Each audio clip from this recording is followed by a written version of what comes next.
pelo Santos de Paulo Henrique Ganso, Neymar, Robinho.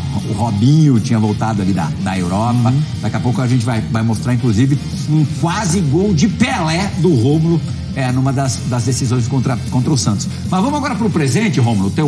A última imagem que a gente tem sua é do acesso, com o título da Série B pelo Cruzeiro.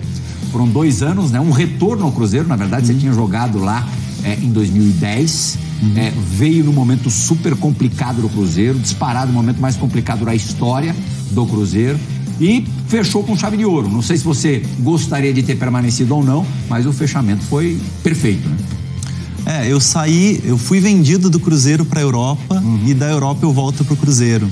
Então tem um storytelling muito legal aí, uma sintonia muito grande. Amo o Cruzeiro, a cidade de BH, de verdade. E a gente veio mais para uma missão, na verdade, né? De recolocar o Cruzeiro na Série A, que era algo muito difícil, por tudo que o Cruzeiro tinha sofrido, né?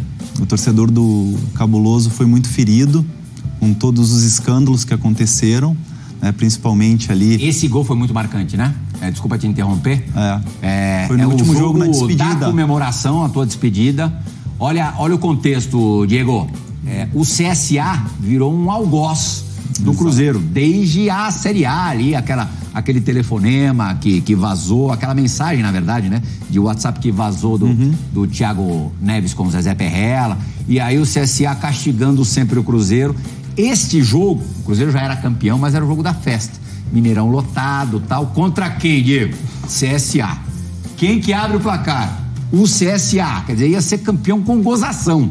Aí o Rômulo empata a partida e o Cruzeiro ainda viraria, o jogo terminou com a vitória. Mas prossiga, por favor. O gol do empate rebaixou o CSA. Depois a gente acabou fazendo mais um gol. E aí fechou com chave de ouro. Mas enfim, a gente voltou com essa missão. Praticamente todos os jogadores estavam fugindo de Belo Horizonte, né? Fugindo do Cruzeiro, e a gente aceitou um convite, junto com outros jogadores, por essa campanha, por esse acesso, que era algo muito esperado. Não conseguimos no primeiro ano, devido a uma série de fatores, principalmente falta de pagamento, né?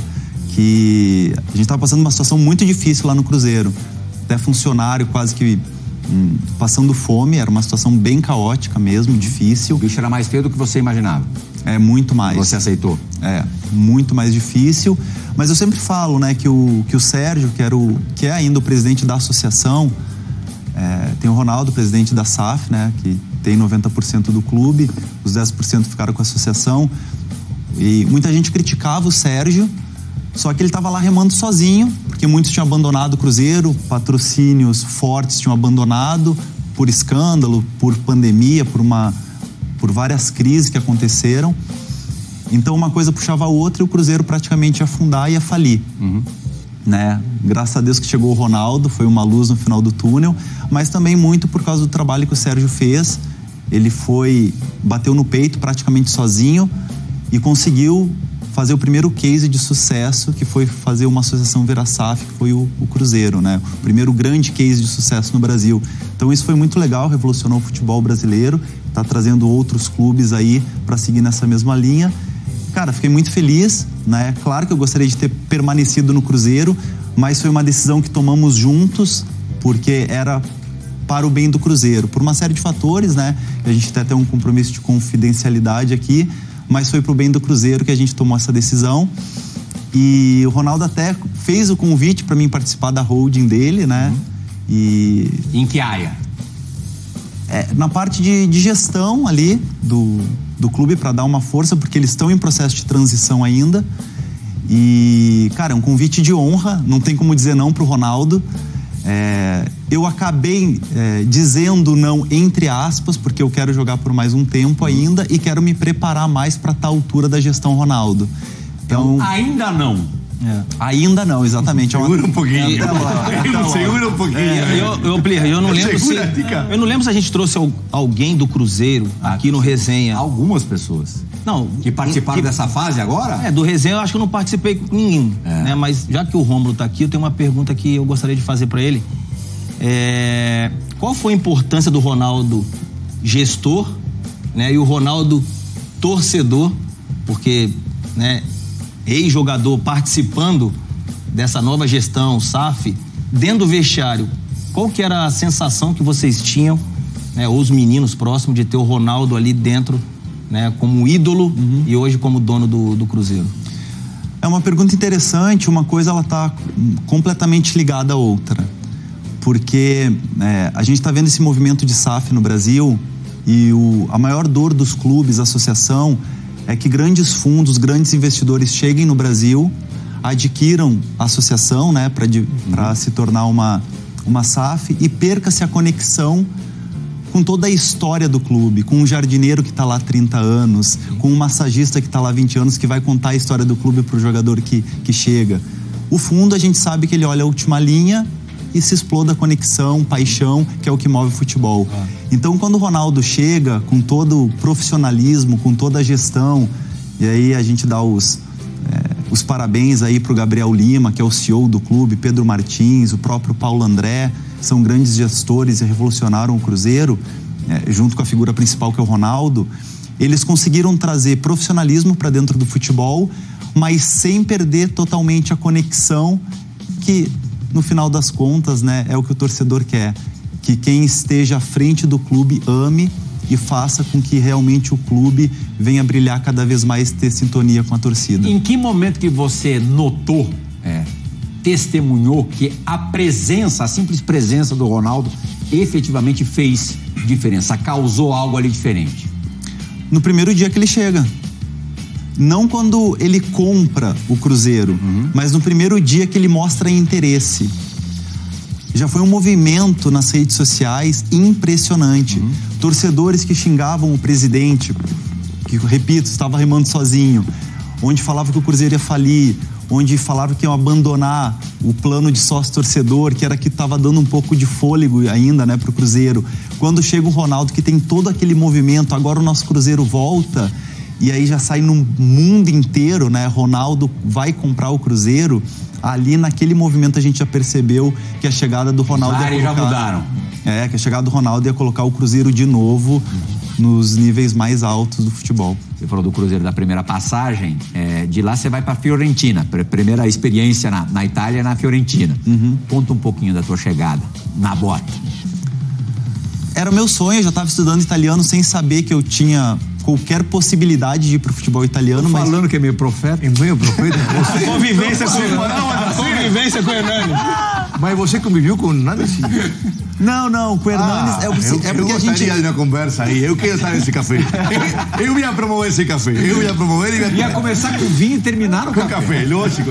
Não, com o Hernani, na verdade, eu tava lá em Turim, antes da seleção viajar pro Catar, ela tá fazendo preparação em Turim, antes da Copa. Agora há pouco. E aí eu conectei com o Hernani, porque nós temos duas empresas. Uma é a do café, dessa bebida à base de café que está chegando, e a outra que é de vinhos italianos que a gente está trazendo para o Brasil, gerando uma série de experiências, chama-se Vinoro a empresa. E o Hernanes, apaixonado por vinho, né? Tem a marca própria lá na Itália, um lugar fantástico, lindo. Então a gente fez algumas conexões para ampliar o nosso portfólio aqui no Brasil. Mas é um cara sensacional. Nós temos nosso vinho também, Lucas. Vamos levantar nosso vinho aí, Dieguito. É impossível que o universo não una ele. Não conspirar. Tem que conspirar. É impossível. Diego, nós temos vinho também, pô. Vamos botar esse vinho aí. Amigo, só eu e você que não temos vinho aqui, viu? Tem vinho, nós não estudamos. Mas eu abasteço você. Não tem vinho, mas o que bebeu de vinho, Udine, meu Deus do céu. Não tem vinho não, mas eu gosto, hein?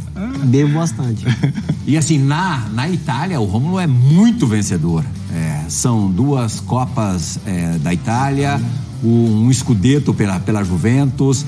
Da tua chegada na Fiorentina ao final dessa passagem de uma década pela Itália, quais os momentos assim que você destacaria como os mais legais, mais importantes? A chegada ela é sempre impactante, porque eu chego na Fiorentina, nem nos meus melhores sonhos eu chegaria lá, e chego, e assim, Firenze, vocês conhecem muito bem, né? Vocês que moraram lá, uma cidade encantadora, né? E eu tive o prazer de jogar lá, vestir aquela camisa.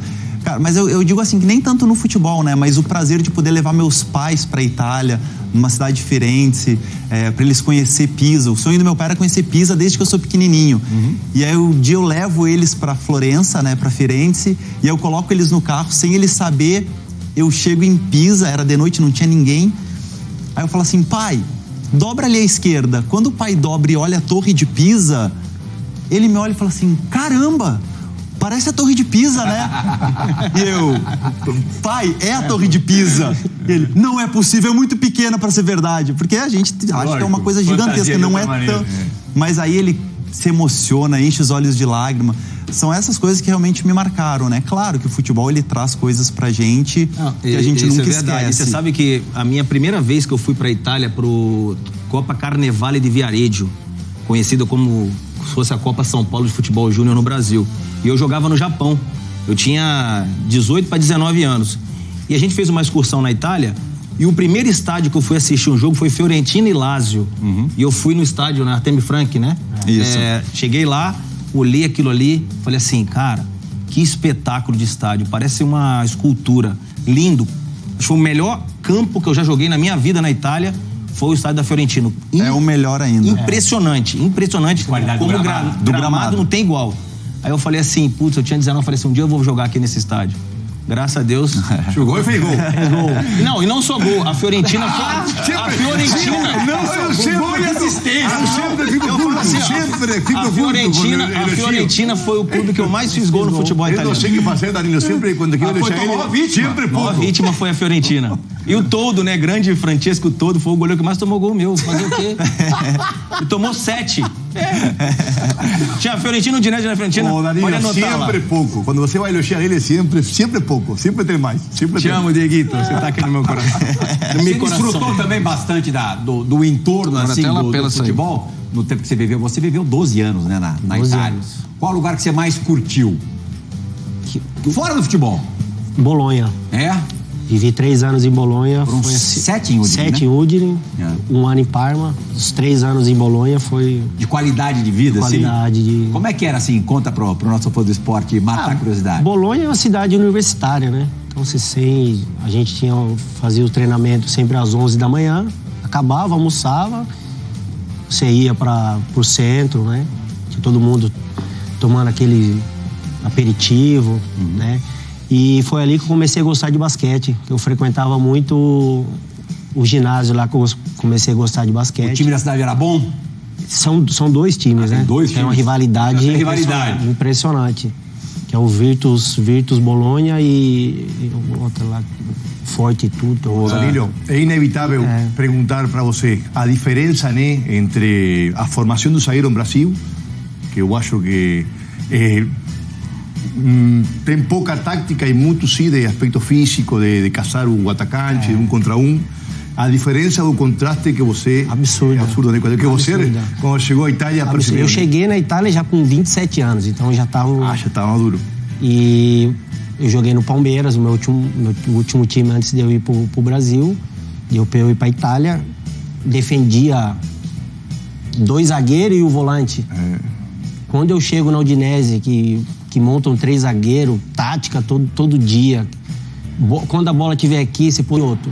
Eu não posso deixar ele chutar de esquerda. Sim. Se ele puxar para a direita e fizer o gol... É um fenômeno. É um fenômeno, mérito dele. Cristiano, sim. Não é minha culpa. Aqui eu vejo que o zagueiro faz um lance. Não, mas foi culpa do zagueiro. Não, o atacante não tem mérito. Sim. E lá se defende, a tática chegam coisas, chega a ser chata. Mas o fato de em Brasil, porque eu também tenho essa experiência, obviamente, aqui em Brasil, né? De você, como zagueiro, estar muito mais exposto. Lá dificilmente... Exposto taticamente e exposto a melhores atacantes. Sim. Porque aqui, Amoroso tem vários em Brasil. Na Europa tem poucos. E além do espaço, né? E além do espaço. Antes Vários não. Não. Defende aí, Defende aí. Os 3. Será que tem? 3 e ainda na época Campo Maior é que hoje, né? Então isso também não te prepara para chegar na Europa e você nos duelos, principalmente, se sentir muito mais forte, mais confiante. E isso é uma vantagem para o zagueiro brasileiro ou sul-americano que jogou no Brasil? Por isso que a maioria dos zagueiros que jogam na Itália jogam até 40 anos. 38, 40. Mas o zagueiro brasileiro que vai para a Itália, apesar de aqui taticamente a formação não ser a mesma, depois de poucos meses, todo fica muito tempo. Que zagueiro brasileiro não deu certo na Itália? Eu vi uma vez... É raro? Eu vi uma vez o Miranda, se eu não me engano, falou que ele aprendeu a defender na Itália. O Miranda. Sim. Depois Que é um cara no contra um absurdo. Europa no Atlético de Madrid, de Espanha. A questão de defender, porque dificilmente você vai ficar exposto. Sim. Dificilmente. Só Já acostumado a estar exposto no Brasil. faltando 10 minutos, quando o treinador faz uma mudança que abre um pouco o time, mas... Agora você fez muito gol lá também, né? A gente tá falando em defender, mas lá na frente você também comparecia. Também tinha gente que batia bem na bola, né? A gente vai voltar daqui a pouquinho pra Itália, tem muita coisa pros dois falarem. Jogaram ao lado e contra grandes estrelas do futebol mundial. Mas o Danilo ainda no Brasil, no Palmeiras, Diego, não sei se o Amoroso também vai lembrar, viveu uma experiência muito interessante. Ele ainda estava vinculado ao Atlético Paranaense e pelo Palmeiras enfrentou o Atlético no Campeonato Brasileiro, no Parque Antártica, né? Então, te cortando um pouco. Claro. Quando o Muricy chega, ele pega a tabela. 2009 isso. Isso, e eu tinha 2 cartões amarelos. Ele falou, você toma contra o Cruzeiro, você fica fora contra o Atlético. Sim. Que o jogo, a gente jogamos na quarta-feira à noite contra o Cruzeiro. Um jogo antes do Cruzeiro, eu tomo o cartão. Já era programadinho, porque você, por não contrato, não poderia jogar. Aí eu fico fora do jogo contra o Cruzeiro. Sim. Aí tô assistindo na casa do meu empresário, do Márcio Vivelino, tudo, acaba o jogo, o Palmeiras ganha do Cruzeiro, toca o telefone, nós, professor, parabéns, parabéns, vai pra casa dormir, que já tá tarde, sábado você vai jogar. Porque como ele eu vou poderia jogar se pagassem R$100 mil pra ele jogar. R$100 mil pela escalação. Aí R$100 mil naquela época era... Era 1 milhão hoje. E é esse jogo que a gente tá vendo.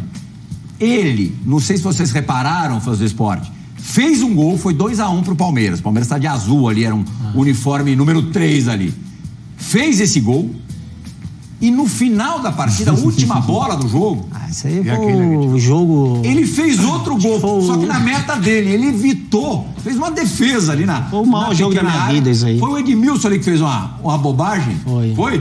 Perdeu a bola. Quem que era esse? Wesley.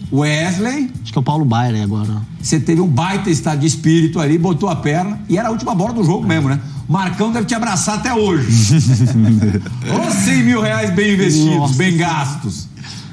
Esse aí foi o jogo mais marcante da minha carreira. Quando te disseram que pagariam a quantia pra você jogar... Logo, nem dormi. Zagueiro, o que eu já pensei? Vou fazer pênalti. Vou fazer gol contra. Você acha que eu imaginava que ia fazer gol? Olha o jeito que eu saio correndo, é igual um louco. Nunca imaginaria na minha vida que ia fazer gol. Não foi gostar do Rodinei, né? Que o cara pagou pra ele jogar, não foi expulso. Foi expulso. Ele deu nada, deu um pisinho assim. Para com isso. Se não era Flamengo e outro time, não era nem falta. Mas como era Flamengo, foi vermelho. Tá. Só pra ser justo. Tá certo. Continuemos. Rômulo, 2014 você bate na trave de jogar a Copa do Mundo pela Itália. Ia jogar a Copa aqui no Brasil pela seleção italiana, né? Uma pubalgia impediu que isso acontecesse? No futebol, assim, dois períodos lá na Itália me marcaram bastante, né? Que foi o período que eu fui convocado para a seleção italiana, que, poxa, eu estava no estádio, eu estava suspenso, a gente ia jogar contra o Genoa em casa, lá no Bentegode. E aí eu tô na arquibancada com a minha esposa, meu irmão tava lá, o segurança do clube vem e fala assim, o Cesare Prandelli quer falar com você. Aí o jeito ele, Cesare. E ele, Rômulo, é verdade, vem que ele tá do lado do presidente, ele precisa falar com você. Cara, minha perna tremeu na hora. Se ele quer conversar comigo, lógico que ele quer me convocar, né? Sim. Cara, eu não conseguia mais olhar, assim, escureceu a vista, tremeu a perna de verdade, porque era um sonho que eu tinha, né? Uhum. E aí, quando eu tô indo e ele levanta, me vê e vem na minha direção, cara, ali foi o dia mais feliz da minha vida, assim, no futebol. Claro. E aí ele vem e fala assim, Rômulo, preciso conversar contigo, vamos ali num canto. A gente foi num cantinho do estádio. E aí uma coisa me chamou muita atenção, que ele falou assim, como que você tá? Eu falei, mister, tô bem, muito bem. E ele é o seguinte, se eu te convocar para a seleção italiana, e faltavam 4 meses para a Copa aqui no Brasil. Uhum. Ele falou, se eu te convocar para a seleção italiana, para ti vai ser promoção de carreira ou vai ser algo como orgulho para ti vestir essa camisa? Uhum. Eu falei, mister... Armadilha aí. Ele chegou aí. Jogou aí, hein? Não é armadilha. E eu falei, mister... Você contou tudo aí, pensou bem. Aí não foi errado. Não, mas a resposta estava na ponta da língua porque era verdade, eu fui sincero. Falei, mister, esse é o meu sonho. Se eu for convocado, eu vou ser a pessoa mais feliz do mundo. Vou ligar para toda a minha família contando feliz. Eu sabia italiano antes de ir para Itália. Exato. Estava estudando. Fala para ele, fala que sim. Isso é profético. Isso sim é profético. Isso, é. E aí ele falou, então tá bom, então tu já tá convocado. A gente vai ter um stage daqui a umas 2 semanas, tu já tá dentro dele. Se por algum motivo tu não puder, ou por lesão, alguma coisa, tu já tá na nossa convocação oficial para preparação para a Copa. Caramba. E tu vai pro teu país com a gente. Sem nenhuma partida amistosa pela Itália. Nada. Era a coisa mais improvável, impossível de acontecer. Na hora certa. Machucou aí na época? Machucou um Bulati? Não machucou ninguém. Estavam todos disponíveis. Thiago Motta, De Rossi, Pirlo, Verratti e tal. Todos disponíveis. Marquísio, todos. E aí, quando ele fez isso, eu lembro que eu fui pro banheiro, agradeci a Deus e chorei igual uma criança. Então, esse foi um momento que me marcou. Vocês podiam ter se cruzado na Copa, né? Porque o Uruguai e Itália podíamos ter brigado no túnel lá na Saiu briga, né? Como é que foi esse túnel, Diego? Saiu briga, sim. Os caras estavam chatos. Estavam muito em cima de Luiz, inclusive. Foi o jogo da mordida? Sim. Mas antes disso saiu briga. Os caras estavam chatos, estavam batendo o Luiz pra caramba, xingando. O empate e a Itália, nós tínhamos que vencer o jogo, né? Aí, no primeiro tempo, deu uma corrida linda. Na época que se podia ainda. Claro. Com o Buffon você se dava bem, né? Com o Buffon. Sim. E na época, Thiago Motta... Sim, jogou com você. Jogavam Siriu, Salvatore. Claro. Jogavam no Paris comigo. Sim.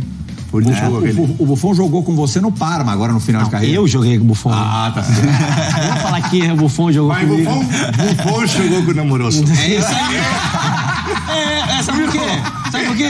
Mas porque ele é mais novo. Porque as coisas não têm vindo, lugar. As coisas é comoção. É mais novo, pô. Tá certo, tem que respeitar a hierarquia. Gente boa. Gente finíssima. Conta uma dele. Não, ele gosta muito dos brasileiros. Ele chega 8 horas da manhã pra treinar. Chega a ser até vergonhoso, né? Treino às 11, às 8h30 ele já tá lá treinando. Com cara consagradíssimo. 45 anos. Sim. E ainda tá já... Tem fome, tem paixão pelo... Agora, em cima dessa resenha do Buffon, né? Que foi um cara que eu também tive a oportunidade de jogar no Parma em 99, 2000, 2001. E a minha ida pro Parma foi o gol que eu fiz no Buffon. É lógico. Aí eu parei, Diego. E não foi um gol. Olha onde foi a conversa. Escuta essa. A história da Udinese mudou por causa desse gol em cima do Buffon. Sim. Porque aí eu fui vendido naquela época, vamos colocar hoje, né? Naquela época, em 99, 40 milhões de euros. Foi 28,5 mais o centro de hoje seria. João e Luísa já anotem aí. Do centro de hoje. Então, assim, a história do Buffon foi o gol é bonito mesmo. Quando eu cheguei no Parma, o Cannavaro virou e falou assim pra mim: agora você vai ver que ele é de verdade. Falou pra mim. E realmente. Mas desculpa, eu te interrompi, Rômulo. E a decepção pela lesão e consequente corte da seleção italiana? Então foram os 2 momentos. O primeiro de felicidade, o segundo... porque eu tive uma pubalgia muito forte, né? Fiquei quase 2 anos parado por causa de uma pubalgia. O Danilo lembra muito bem disso lá. Foram 5 cirurgias. Caramba. 5 cirurgias no pubis. A gente tentou de todas as formas. 5 cirurgias? 5 cirurgias na região púbica e nada passava. Perdi quase 2 anos da carreira. Só que eu tava voando, né? Eu sempre tive um condicionamento físico muito... Por 4 vezes eleito o jogador mais físico, mais intenso do campeonato italiano. Que é o torneio mais físico e intenso do mundo, né? Você acha que o menino se cuidava ou não? Cara, era bom dele. E aí eu tava, fisicamente... Ele tá banqueiro, ele queria esse café, ele tá banqueiro. E aí, fisicamente, assim, eu tava voando mesmo, os números muito mais altos do que o segundo. E aí eu chego na seleção, a gente começa a fazer a preparação de 30 dias para vir pro Brasil. E naturalmente, por conta de uma pubalgia muito forte, eu tinha muitas dores, tomava muito anti-inflamatório, fazia injeção de anestesia local nos adutores, na sínfise pública, para tentar treinar. Eu estava diante de uma Copa do Mundo, era o sonho da minha vida, com a seleção italiana, do lado do Buffon, Pirlo, Balotelli. Então eu fazia de tudo para conseguir, só que não conseguia, doía muito. Eu não podia dar um sorriso muito forte, que doía. Eu não podia espirrar, eu não podia falar alto, pedir a bola alto. Ir no banheiro, levantar da cama. Eu também tive um pouquinho. No começo da carreira é complicado. Mas a minha foi muito forte mesmo. Foi algo fora da curva. E aí um dia o Cesare Prandelli me chamou para conversar e falou assim: Rômulo, os teus números são os maiores de toda a Série A disparado. O que está acontecendo que aqui na seleção eles estão bons, mas eles estão abaixo? Você revelava o problema pra galera ou não? Não, eu falava que tinha uma pubalgia e... Porque até então... até a vontade de jogar a Copa do Mundo é tão grande que dá até uma... Não, lógico que eu procurava esconder ao máximo as dores intensas que eu sentia. Mas ele me chama pra conversar e aí ele pergunta: tá acontecendo alguma coisa? Cara, quando ele pergunta isso, eu fico assim, 5, 10 segundos pensando. Porque se eu realmente falo a verdade, eu tô fora da Copa. Porque faltavam 2 dias, a gente ia viajar no outro dia para fazer um amistoso na Inglaterra contra a Irlanda do Norte, voltava do amistoso e vinha pro Brasil. Entendi. Então, se eu falasse a verdade, acabou a Copa. Abraço. Já era. E aí eu pensei, eu falei, eu vou falar a verdade. E aquele dia foi... Porque eu tava diante de um sonho, né? Aí do simbolismo da Copa ser no Brasil. No Brasil. E aí eu desabo de chorar diante dele. Eu não conseguia falar, eu fiquei mais de 1 minuto chorando intensamente. Lembro como se fosse hoje. E ele tentando me acalmar, vem e me abraça. Calma, stai calmo, ragazzo, stai calmo. E eu não conseguia, mais de 1 minuto chorando de verdade, sem exagerar. Dureza. E aí eu falo: mister, eu não consigo. Eu não posso deixar que eu esteja convocado, não estando bem. Porque ele podia pensar muito bem, vocês sabem muito bem, que o jogador pré-Copa, ele se dosa muito. Sim. Então ele poderia pensar: tu tá se dosando, tá com medo de se machucar para ir pra Copa? Eu poderia falar que sim. Vou pra Copa, tô aqui, tento fazer 1, 2 jogos, tomo 1.500 anti-inflamatórios ainda e vou e se exploda. Daí eu falei: mister, não é justo que eu vá e outro fique estando bem, eu não consigo. Até porque o tiro é curto, né? Copa do Mundo, chegando na final são 7 jogos, aí dá pra descansar, classificando os 2 jogos, dá pra e jogar uma Copa muda a tua vida. Danilo, em 15 teve a chance de ir pra seleção italiana também. Essa honestidade aí é pra poucos, hein? Aí o Conte foi te visitar, foi isso? Ele foi lá pra ver o Di Natale também um pouco na época, né? Aproveitou e me viu lá um pouco mais. Di Natale era o primeiro capitão e você, num período, foi o segundo capitão, né? Porque nos primeiros 3 anos da Udinese, ele era o treinador da Juventus. Sim. E foram os 3 primeiros anos da Udinese que eu tava lá, a gente... O primeiro ano foi 3º colocado e 3ª defesa menos vazada. Então a gente tinha os números muito bons. Aí ele vai lá me ver, vai lá ver o Di Natale, a gente conversa. E ele pega... E a Udinese estava muito mal nesse período. Aí ele pega, me chama no canto e fala assim: não tem nem como eu convocar você. Sua defesa tomou 50 gols. A gente tinha tomado quase 50 gols já. Aí ele até brincou, ele bate assim no ombro, assim: como é que eu vou convocar você? Eu até gosto de você todo, mas é impossível. Sua defesa tomou 50 gols, o que tá acontecendo? Eu falei: mister, não é já o Udinese de... E não tinha desculpa de botar a culpa no Armeiro, que o Armeiro não tava. O Armeiro já não tava. Essa é boa. Antes da dividida, o Joãozinho já tava pertinho de apertar o botão da dividida. Conta quem que te levou, Paulo. O Joãozinho esperou. Mas tudo bem, ó. Então a gente vai ter uma dividida ao vivo antes das gravadas. Boa. Ótimo, João, perfeito. Conta por que Pablo Armeiro foi o responsável direto pela sua ida à Itália. Porque eu salvei muito ele no Palmeiras. Porque ele jogava comigo, eu jogava do lado esquerdo e ele era o lateral esquerdo. Então eu fazia de tudo pra ele estar longe de mim. Então ele gostava de atacar. Eu falei: ataca, pelo menos você faz M lá na frente, não faz aqui atrás. E ele se destacou no Palmeiras, que ele era muito... Fisicamente ele era um monstro. E vai pra Udinese. A Udinese jogando com 3 zagueiros. E na Udinese nem lateral eu queria cobrar. O zagueiro tem que cobrar o lateral, porque eu sou atacante. Ele colocou na cabeça que ele era atacante. E ele tinha esses erros, como na Itália a tática é muito... Só que lá os caras não perdoam, não perdoava. E passava os vídeos durante a semana, sempre culpa do Armeiro. Aí ele falou assim, ó, se vocês quisessem contratar um zagueiro, um defensor, contratava o Danilo que jogava comigo. Sim. Eu sou atacante. E o treinador fica com isso na cabeça, Danilo, mas é a 4ª vez que ele me fala desse Danilo. Quem que é esse Danilo?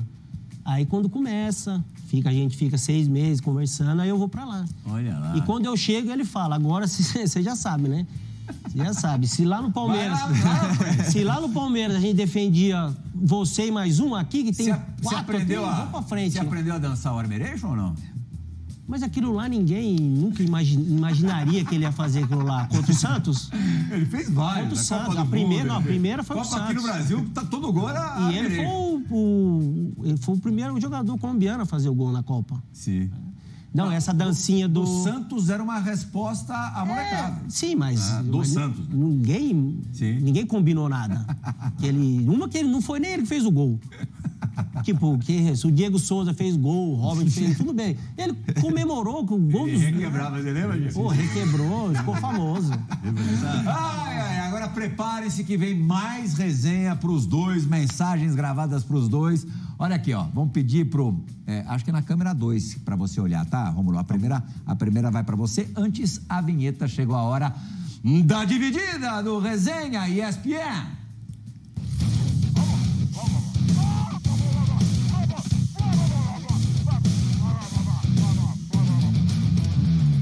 Fala pessoal do Resenha. Bom, primeiro agradecer, não repare no meu terçol aí que ele chegou aí tem uns dias. Mas bom, falar do Rômulo, cara, o Rômulo, além de ser uma pessoa muito especial e ele sabe disso, joguei com ele 6 meses apenas na Lazio, mas a gente teve um contato muito forte, né? E uma história bacana é que não é nem no futebol, isso aí é fora e eu vou contar ela porque ficou muito marcado, principalmente na vida dos meus filhos. O Rômulo foi um dos poucos amigos aí que pegaram a Valentina e o Pedro e levou lá para Verona 5 dias para aproveitar lá os parques, enfim. E eles adoram o Rômulo, a Pamela, que é a esposa do Rômulo. Então, assim, o Rômulo é um baita cara, desejo todo o sucesso para ele e eu tenho certeza no que ele for fazer no futuro, obviamente que ele ainda tá jogando, mas no futuro ele vai ter sucesso, porque ele é um cara super competente, tá bom? Um abraço e ele conta melhor aí a história para vocês. Abraço. Rômulo, mas pode me chamar de Xuxo também, né? 5 dias com as crianças do Lucas, dando paz ao Lucas. Pô, a Valentina, o Pedro Lucas, os filhos do Leiva, né, e da Ariana, cara, são 2 crianças, assim, fantásticas, especiais, são lindos. A Valentina é uma top model, né? Linda. Linda, linda, linda. O Pedro Lucas, um craque de bola, vai ser bem melhor que o Lucas, e olha que o Lucas é um baita de um jogador, mas o Pedro Lucas vai ser melhor ainda. Cara, e uma responsabilidade muito grande, porque a gente amava eles. Então, eles iam a gente estava sempre juntos, né? Eu, o Lucas, toda a família, com a Vale, com o Pedro. E aí, a gente estava de férias, eu falei, Lucas, tenho que te pedir um negócio. Deixa a Vale e o Pedro ir com a gente lá para Verona, uns 5 dias, uma semana. E aí, era a primeira vez que alguém levava os filhos para longe dos pais. Uhum. Então, uma responsabilidade grande, né? E aí eles ficaram lá com a gente, não queriam ir embora. A Vale chorou quando teve que ir embora. Mas uma amizade muito bonita que a gente criou no futebol. Bom, o Diego abriu o programa dizendo que só ouviu coisas positivas ao teu respeito, que você é uma unanimidade. O Lucas Leiva é a mesma coisa, não tem como não gostar do Lucas Leiva. Joguei junto com o Lucas no Grêmio. E em breve vai estar com a gente aqui no Resenha. É um cara fantástico, estudioso. Provavelmente ainda em fevereiro. Muito inteligente, estudioso e um cara de verdade, fora da curva, um amigo de verdade. Lucas Evangelista, conhece você? Conhece? Ele é essa unanimidade toda ou não? Não. Não, vamos saber por que ele não é essa unanimidade. Então, vamos ver se ele vai te botar em maus lençóis. Com certeza vai. Pode rodar. Fala pessoal do Resenha, tudo bom? Pô, primeiramente dizer que é um prazer estar aqui falando com vocês, estar participando do programa. Marcou muito a minha história, a minha carreira. cheguei cedo na Itália, joguei com ele na Udinese, né, Dani? E cheguei lá com 19 anos, o Dani já tava lá fazia um tempo já era o xerifão já do time, da casa, então eu procurei me aproximar muito dele porque sempre foi muito profissional, sempre me ajudou muito dentro e fora de campo, então aprendi muito com ele e tô aqui para relembrar uma resenha engraçada aqui que a gente viveu, né? Teve um período que a gente tava fazendo pré-temporada lá e a gente pegou um dia de folga. Nisso aí, a gente teve a ideia de pegar um barco, sair da Itália e ir pra Croácia. O Edenilson tava junto nessa resenha. Conta pros caras aí, Dani. Pela tua reação vem coisa boa. Que trairagem é essa? O Giovanni tava também, não tava? O filho do amoroso do Giovanni também tava tá. também. Contra esse Cruzeiro aí. Então, a gente ficou 2 semanas fazendo pré-temporada, teve um domingo de folga, de pré-temporada lá pesado. Sim. Aí alugamos um barco, assim, vamos dar uma volta, tal, curtir um pouco e bebida tinha bastante no barco. Uhum. E o barco vai, eu falei, para aí, pra nós dar um mergulho, né? Ó, parou, continuamos bebendo e tal, e pular na água eu não pulava. Eu tinha a escadinha do barco, descia, molhava e voltava, escutando música, conversando. E eles pularam no mar. E o Edenilson pula também. E eles lá nadando. Aí daqui a pouco o Edenilson começa a afundar.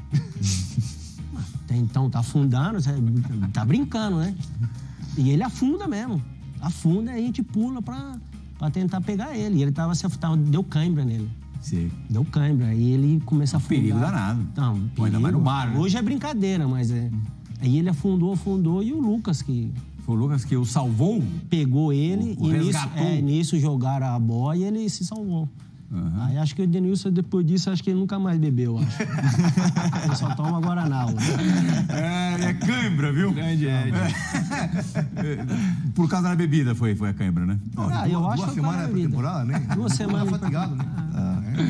Verdade. Vamos fazer agora. A gente tem imagens muito legais, marcantes da carreira dos dois, que vão ser vistas, revistas no segundo bloco.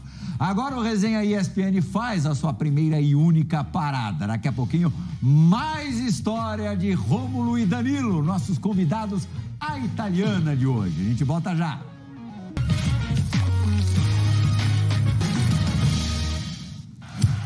Tudo bem, Fã Esporte, de volta com o Resenha ESPN. Breccia foi teu último clube na futebol italiano? Foi. O último do Danilo foi o Parma. Ano passado, né? Foi, ano passado. E finalizamos a carreira mesmo? Finalizamos. É? Chega. E agora? Agora só jogo futebol, né? Mas de futebol de campo, quer saber de alguma área ou não? Eu nem assisto pouco futebol hoje. Jura? Juro. Não é mas que não pretende? Treinador? Pretendo. Gestor? Não, gestor não consigo gestor. Treinador talvez? Não, de repente trabalhar na comissão técnica, que não tem pressão, ninguém... Você que pensa. Não precisa dar entrevista. Treinador é complicado, hein? Tá louco. Pegar um auxiliar, mas eu vou começar a fazer uns cursos aí. O Rômulo já tem a licença B tirada na Itália, né? De treinador, tá dentro das tuas pretensões? Sem dúvida alguma, estou estudando bastante para ser um treinador de alto nível. Mais treinador do que da área da área administrativa? Eu gosto bastante, principalmente depois da volta para o Brasil, que eu vi um grande problema ser solucionado. Se eu não me engano, quase 50% dos treinadores hoje de Série A são estrangeiros. Sim. Isso quer dizer que os treinadores brasileiros estão ficando um pouco para trás na falta de formação. E aí eu não sei se é por falta de interesse dos brasileiros de aperfeiçoar, de tirar uma licença, principalmente na Europa, que ainda é a válida em todos os lugares. É a válida, né? E é a... Pode falar? Não, fala, vai, continua. Eu também quero falar interessante. Tem um negócio depois interessante. Bom, mas vocês têm que ir ligeiro, porque a gente só tem mais 3 minutos e tem a perspectiva que tá ótima. Então, rapidinho, você que jogou muitos anos na Itália, passou por diversos clubes, qual é a dificuldade que você vê dos treinadores brasileiros aqui? Ligeiro, Romulão. A principal dificuldade que eu vejo é a capacidade de leitura tática. Quem jogou na Europa vê que lá isso é ensinado desde pequeno para os jogadores e os treinadores precisam se aperfeiçoar, estudar, analisar. Você gostou do Pesolano, compatriota do Diego? Gostei, é um treinador preparado. Claro que ele está no início de carreira ainda, ele tem bastante coisa a evoluir, né? Principalmente na parte de leitura defensiva, mas os movimentos ofensivos dele são muito bons, são muito parecidos com um dos treinadores europeus, mas ele está ainda no início de carreira, vai melhorar bastante, mas é um grande treinador. Arremata, Danilo. Eu acho que essa pergunta sua, concordo em partes com ele, mas eu acho que o tempo. O treinador brasileiro não tem tempo. Não tem tempo. E ainda quando um treinador faz sucesso, que caso do Dorival Júnior, ele arrumou a casa. Não tem mérito nenhum, ele arrumou a casa. Feijão com arroz. Esse é mundial, né? Ele fez o feijão com arroz, arrumou a casa. Como arrumou a casa? Campeão de tudo, né? Foi campeão de tudo. Campeão da Libertadores da Copa Ele do só Brasil. foi lá, ele chegou lá e arrumou a casa. O cara que tem um currículo, Dorival Júnior, é um baita. Olha, 3 minutinhos para acabar o Resenha ESPN e vocês vão gostar de eu ter apressado os nossos convidados. Pode, claro. Instinto. Não, instinto de correr já que eu não conseguiria chegar na bola, eu corro pra dentro do gol. Foi parecida com aquela do Furacão. Né? Parecido. Porque mentira que isso é pensado, isso é instinto. Não, isso é isso instinto. Bom, Mas tem que estar muito ligado. tem que estar legal, Diego Lugano, Márcio Amoroso, muito obrigado, como sempre. Rômulo, você é uma simpatia, a gente precisa... Eu vou a promover esse café. Se encontra. Rômulo e Podemos Profeta fazer um Gabi. resenha com os bebida dois. à base de café, né? E um pós-resenha com os Não dois. é café, é Bebida? bebida à base de café. Aí já começa a melhorar pra nós, Lugano. Mas não é alcoólica, tá? É uma bebida de alta performance. Aí já perderam o interesse. Mas se ele é que te faz Esse ser um físico intenso aí? italiano. Danilo, muito obrigado pela vinda também ao Obrigado resenha. pelo convite. Portas abertas para quando vocês dois quiserem. Bom, obrigado. Ótimos papos aqui. Por isso passou depressa demais. E por isso eu agradeço o nosso Fã do Esporte pela companhia nessa última hora. Tenho certeza que eles aproveitou, foi muito agradável aqui esse tempo de programa. O Resenha ESPN retorna na semana que vem. Tchau, gente!